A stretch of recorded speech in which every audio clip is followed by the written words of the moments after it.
এটা বিয়ে হয়ে গেছে তার কারণ দুই সাক্ষী হয়ে গেছে দুই সাক্ষী শুধু এক্সাম্পল আপনি মালাবারের নাম বের দিলেন আমি তো আছি আমি তো আপনি সাক্ষী দেখতেন না আমি তো এক্সাম্পল তুমি চিন্তা করতেছে হেভি আড়া করবো সাইকেল করে রাখবো না আমি তো উদাহরণ দিলাম আর কি উদাহরণ দেওয়া লাগে আম করেই পাইলেন আর কি না ওয়াও সেরকম কি সিন গুলো রে জবরদস্ত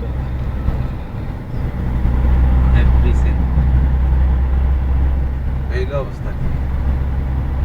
এখন আমি একটা জিনিসটা জানছি আমি জানি এটা কোনটা কি এই জিনিসটা কতটুকু মানে আমি মানে এই জন্য আপনি খাইতে পারেন না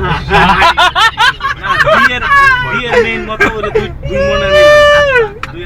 মনের অটুট বিশ্বাস এবং একে অন্যের প্রতি অগাধ ভালোবাসা তো এখন আপনি যে হাদিস কইলেন যে এই যে বোর থেকে কতদিন কয় মাস দূরে থাকা হিটে করেন হিট হাদিসে নাই অবশ্যই আছে তাইলে আপনি 6 মাস অন্তর অন্তর হাত থেকে পারমিশন নিতে হইব যদি 6 মাস অন্তর অন্তর হে আপনার পারমিশন না দেয় ওই যদি আকাম করে সব আকামের দায় দায়িত্ব আপনার কাছে আসবো বাট পাপের ভাগে আপনি হবেন 6 মাস অন্তর অন্তর আপনি পারমিশন নিতে হইব আমি পারমিশন নিচ্ছি না কি পারমিশন যে দিয়েছে আমি বিদেশ আরো 6 মাস থাকবো তুমি আমাকে অনুমতি দিতেছো কিনা যদি তোমার কোনো সমস্যা থাকে তুমি আমাকে বলো আমি চলে আসবো যদি হ্যাঁ বলে যে তুমি চলে আসো আপনি চলে যেতে হবে